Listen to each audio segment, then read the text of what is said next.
Today, I'm going to reveal 12 habits that, if adopted with awareness, God will grant you what many people search for their entire lives, and only a few truly find: direction, purpose, and true wealth. But before we begin, I need you to understand one thing. God does not give wealth to those who still despise the seeds. He watches what you do with little before trusting you with much. And your mind is the field where God plants the harvest. But if you keep saying, "I don't have it, it's hard," or "this isn't for me," you are already closing the door to blessings. So pay close attention. God will grant you all wealth when you start thinking big and speaking like someone who already has it. Because the universe responds to what you believe, not to what you say you want. And everything starts in the mind. Poverty doesn't begin in your bank account, it begins in your thoughts. And God cannot bless a mind that rejects its own blessing. When you think scarcity, you plant limitation. But when you think big, you plant future harvests. Because wealth is always born from a burning desire, sustained by faith and clarity. And faith grows in those who dare to imagine the impossible as if they already held it in their hands. So if you accept this blessing in your life, comment right now, "I am ready to receive." Write it as an act of faith, as a public declaration that you are aligned with abundance, discipline, and divine direction. Because when you write it, you commit, and when you commit, heaven begins to respond. Now, without further delay, let's begin.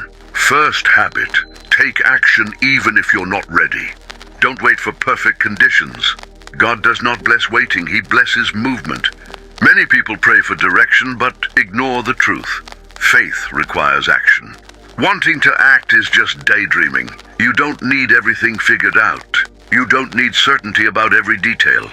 The secret is to start anyway, even with fear, even without guarantees, even while shaking. Because when you act, something moves in the unseen. Doors that were locked begin to open. The right people appear, the right ideas come, and opportunities begin to grow. But none of this happens to those who only wait for the perfect moment. The perfect moment doesn't come, it is created. And if you don't act now, fear will grow stronger, doubt will multiply, and life will pass before your eyes. Remember this: hesitation paralyzes, action frees. Do what you can with what you have. Start with a burning heart. God is not moved by excuses, He is moved by faith.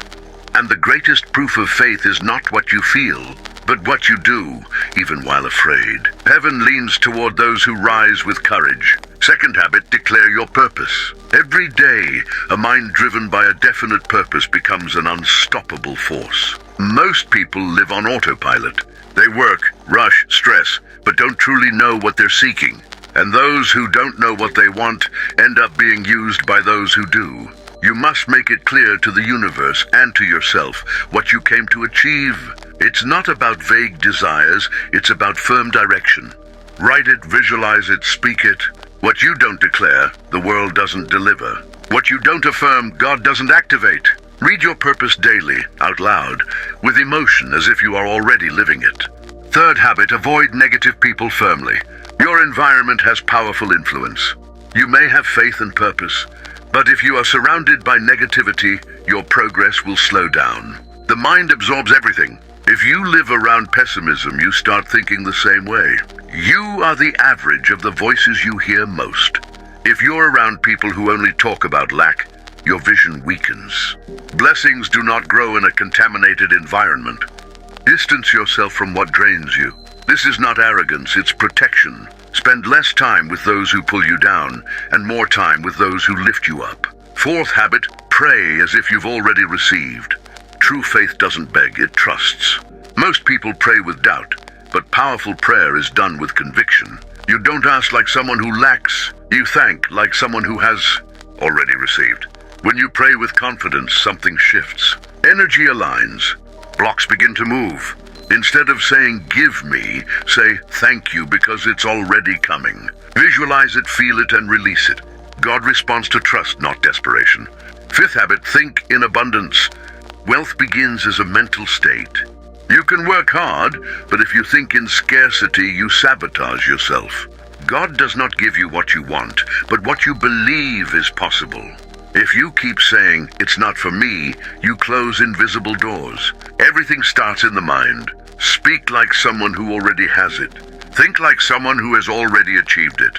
This is not pretending, it's active faith. When your mindset changes, the unseen begins to work in your favor. 6. Habit, daily discipline. Habits are the bridge between desire and achievement. Many want results but reject the process. Discipline creates consistency. Without it, nothing lasts. Set routines, prayer, study, action. Repeat even when you don't see results. The unseen is being built. When the blessing arrives, you'll be ready. Discipline proves you are prepared for more. 7th habit, value what you already have. Those who despise the little block the much. Organize your finances, even if you have little. Treat every resource as a seed. Multiplication starts with attitude. God watches how you handle the small. When you show responsibility, you send a signal. You are ready for more. Change your posture before abundance arrives. 8th habit, visualize with clarity. The mind doesn't distinguish between reality and vivid imagination. Picture your life in detail. Feel it as if it's already happening. Visualization is not fantasy, it's mental preparation. When you see clearly, you create direction, and reality begins to respond to that inner image.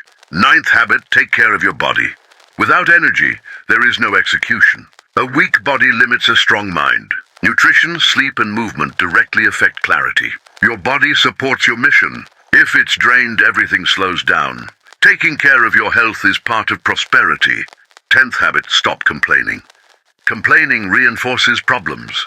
Gratitude opens doors. Replace complaints with action and ask, "What can I do now?" 11th habit, feed your mind. Read, learn, and grow. The level of your mind defines the level of your life. 12th habit, share. Prosperity flows through those who give. Help, contribute, and be a channel. Those who give never run empty. If you like this, support the channel. And remember, God blesses those who are ready to receive.